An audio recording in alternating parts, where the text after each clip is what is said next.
एक बार की बात है, सबल नाम का एक लड़का एक नगर में रहता था। वह अपने जीवन से बहुत निराश था।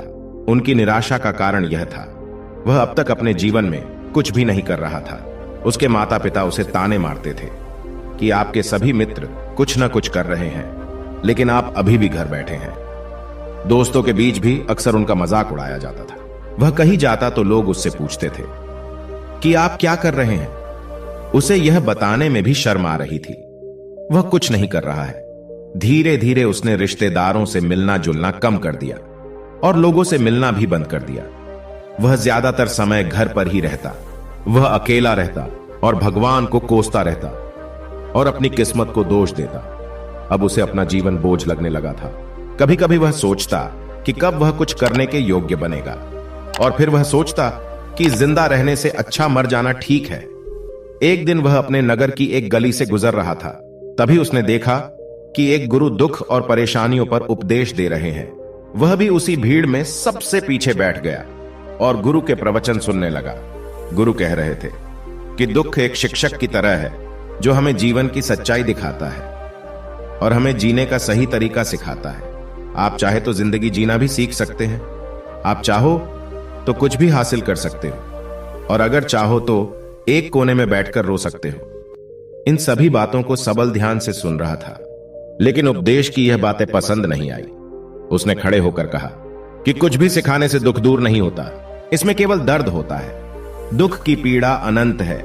ऐसा लगता है कि इसके बाद कुछ होने वाला नहीं है। इससे कुछ भी फर्क नहीं पड़ता है। इसके सामने तो मौत भी छोटी लगती है। तब गुरु ने कहा, वत्स, तुम्हारा दुख क्या है? सबल ने उनके सामने अपनी सारी व्यथा सुनाई और गुरु से पूछा कि मेरे इन दुखों का कोई उपाय है तुम्हारे पास? यह सुनकर गुरु मुस्कुराए और बोले, तुम उस दिन मेरे पास आना जब आपके जीवन में वास्तविक दुख आए। मैं आपकी समस्या का समाधान अवश्य करूंगा। यह कहकर गुरु वहां से चले गए। सबल ने सोचा, क्या यह मेरा दुख नहीं है तो क्या है? मैं जिस दर्द से गुजर रहा हूं वह असली दुख नहीं है क्या? मेरा दुख कोई नहीं समझ सकता। जब मां बाप नहीं समझते तो भला गुरु क्या समझेंगे? उस दुखों से व्यथित होकर सबल ने एक फैसला लिया कि अब वह कुछ करेगा। सबल ने एक छोटा व्यवसाय शुरू किया, पर उसे सफलता नहीं मिल रही थी। लेकिन उसके घर वाले खुश थे। वह कुछ कोशिश कर रहा है। वह अपने व्यवसाय में लगा रहा और धीरे धीरे उन्हें सफलता मिलने लगी। फिर उसने रफ्तार पकड़ी और केवल 3 साल के अंदर ही वह एक बड़ा बिजनेसमैन बन गया। अब सबल के आसपास ऐसे कई लोग थे जो उसकी परवाह करते थे, जो उससे प्यार करते थे। अब उनके परिवार के सदस्य भी उसकी तारीफ करते करते थकते नहीं थे। दिन ब दिन उसके मित्रों की संख्या बढ़ती जा रही थी। अब वह अपनी जिंदगी से बहुत खुश था। उनके कुछ दोस्तों ने उन्हें सलाह दी कि जब तुम एक बड़ा बिजनेसमैन बनकर बहुत खुश हो तो सोचिए आपको कितनी खुशी होगी अगर आप इस शहर और इस राज्य के सबसे बड़े बिजनेसमैन बन जाते तो कितने लोग आपसे जुड़ना चाहेंगे। आपकी कितनी बड़ी ख्याति होगी और स्वयं राजा भी आपसे दोस्ती करना चाहेंगे और जरूरत पड़ने पर आपसे पैसे भी उधार लेंगे। दोस्तों की यह बात सबल के मन में बैठ गई। अब वह और पैसे कमाने की कोशिश करने लगा, लेकिन उसे यह सब बहुत ही जल्दी चाहिए था। वह समय बर्बाद नहीं करना चाहता था। वह अधिकांश समय इन चीजों को प्राप्त करने में लगाने लगा। इसलिए वह ऐसे काम करने लगा जो सही नहीं थे। उसने पैसे उधार लेना शुरू कर दिया। उसके दोस्तों से पैसे की मात्रा और अधिक मुनाफा कमाने के लालच में वह अपने माल में मिलावट करने लगा। उसने अन्य व्यापारियों के खिलाफ भी साजिश रची और उन्हें डराया धमकाया। जैसा उसके दोस्त कहते थे वैसा ही करता था। वह इन तरीकों से ज्यादा पैसा कमा रहा था, पर अब उसके जीवन में पहले जैसा चैन नहीं था।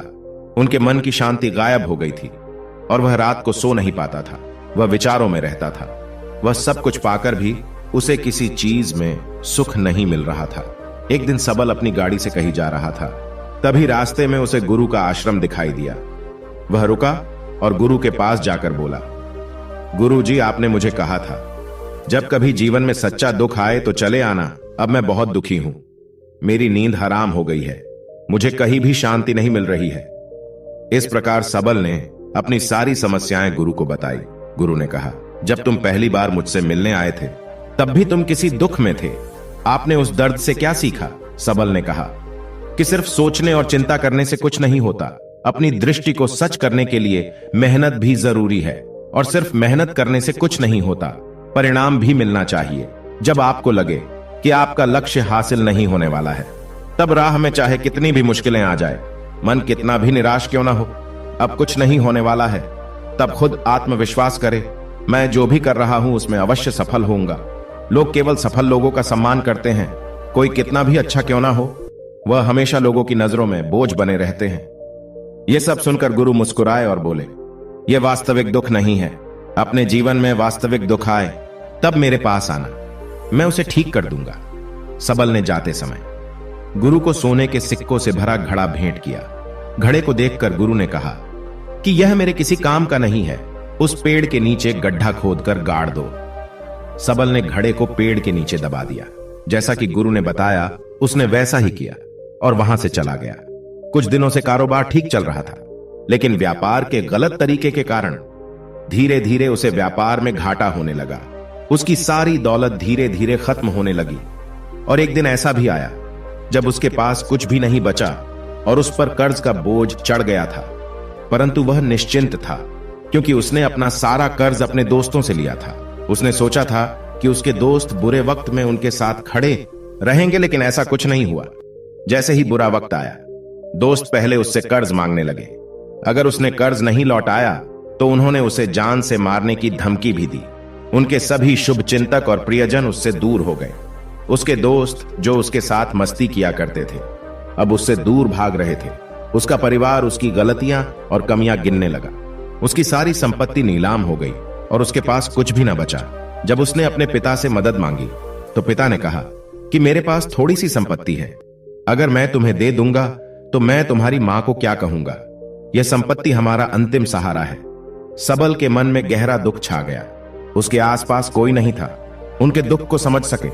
लोगों के इस विश्वासघात के कारण वह अंदर से टूट चुका था। वह सोचने लगा कि अब जीने का कोई मतलब नहीं है, अब मौत ही मेरा सहारा है। वह आत्महत्या करने के लिए पहाड़ी पर जा रहा था। तब उसे याद आया कि उस गुरु ने उससे कहा था, तब मेरे पास आना जब तुम्हारे जीवन में वास्तविक दुख हो। सबल गुरु के पास गया और अपनी सारी व्यथा सुनाई। आंखों में आंसू लिए उसने कहा, हे गुरुदेव, मेरे दुख का निवारण कीजिए।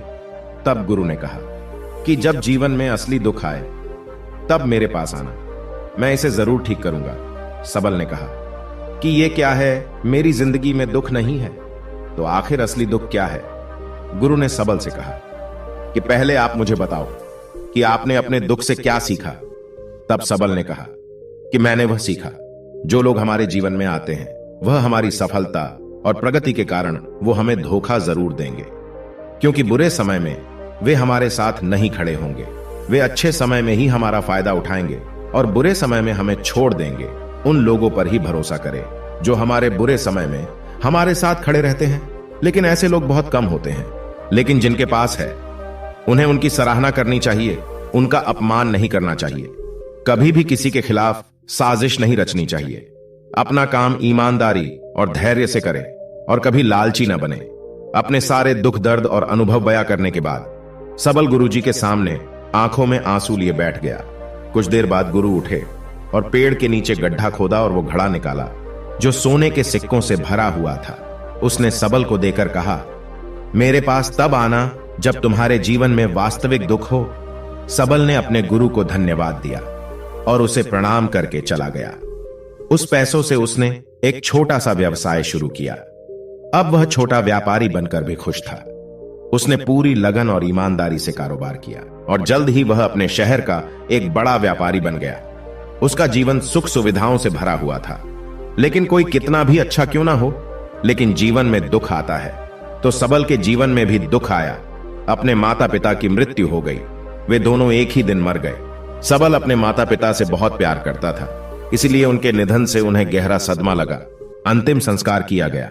उसने अपने माता पिता का शव जलते हुए देखा तो उसका मन बेचैन हो उठा। उसके मन में कई सवाल उठने लगे। वह घर वापस आ गया। उसने अपने माता पिता के घर और संपत्ति को देखा, जिसके लिए उनके पिता हमेशा लड़ते रहे। आज वो खाली पड़ा है। जिन्होंने इसकी देखभाल की, इसके लिए लड़ने वाले इस दुनिया से चले गए। उसके पिता ने जो कुछ कमाया वह सब यही रह गया। एक दिन पहले तक उसके पिता मारपीट करते थे किसी के साथ उसकी संपत्ति के लिए। आज वो खुद इस दुनिया से चले गए। उसका मन ऐसे अनेक विचारों में भटक रहा था। वह अंदर से अकेला और डरा हुआ महसूस कर रहा था। वह खाली महसूस कर रहा था। उसे लगा कि कुछ तो है, परंतु वह समझ नहीं सका। इसलिए वह गुरु के पास गया।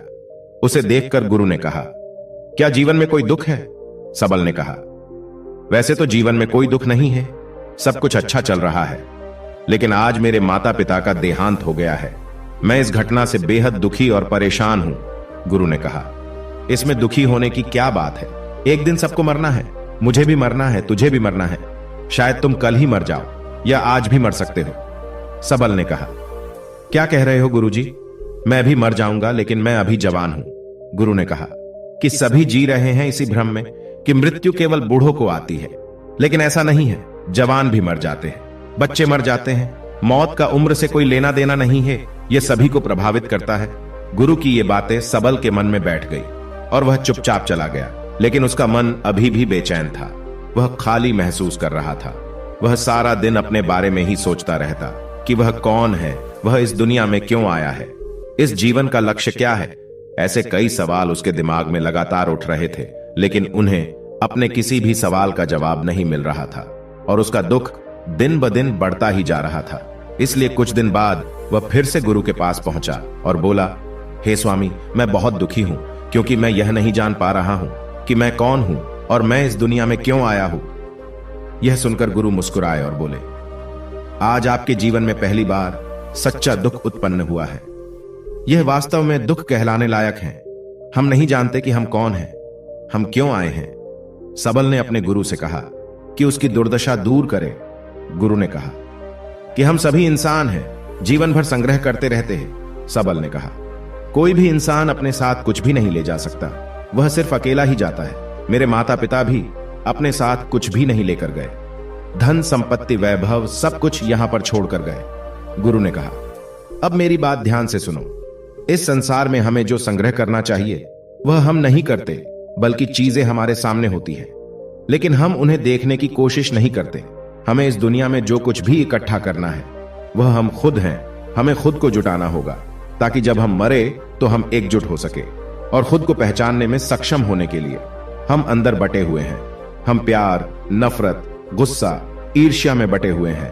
क्रूरता, धन, स्थिति, प्रतिष्ठा, सम्मान, पहचान, धर्म, जाति, सैकड़ों हजारों ऐसी चीजों और इच्छाओं में हम विभाजित हैं और टुकड़ों में जीवन जी रहे हैं। इस विभाजन के कारण हमारी चेतना कभी एक नहीं हो सकती। हमारी चेतना व शक्ति बिखरी हुई है, इसलिए हमारे पास इतना समय नहीं है, इतनी ऊर्जा नहीं कि हम मुड़ सकते हैं और अपने भीतर देख सकते हैं। वास्तव में धन, सम्मान और सुविधाओं के अभाव को लोग दुख समझते हैं और जीवन भर के लिए इसे दुख कहकर रोते रहते हैं और समाधान खोजने का प्रयास करते रहते हैं। उन्हें अपना समाधान कभी नहीं मिलेगा, क्योंकि जिसे लोग दुख कहते हैं वह वास्तविक दुख नहीं है। यह सिर्फ एक आदमी की इच्छा है। उसकी इच्छा कभी पूरी नहीं होती, इसीलिए व्यक्ति को कभी उनके प्रश्नों का समाधान नहीं मिलता। इसलिए इन सब से परे यदि आप अपने दुखों का परम समाधान चाहते हैं तो सबसे पहले खुद को समेटना होगा। इस दुनिया से अपनी ऊर्जा वापस ले लो और इकट्ठा करो। अपने आप पर ध्यान केंद्रित करो, स्वयं पर ध्यान दो। अपने मृत्यु से पहले अपने आप को जानने की कोशिश करो। बिखरो मत, सबल ने कहा। गुरुजी, क्या हम इस संसार को छोड़ दें? हमारी सभी इच्छाओं को मार देना चाहिए। किसी से प्रेम नहीं करना चाहिए, धन संग्रह नहीं करना चाहिए, सम्मान की आशा छोड़ देनी चाहिए।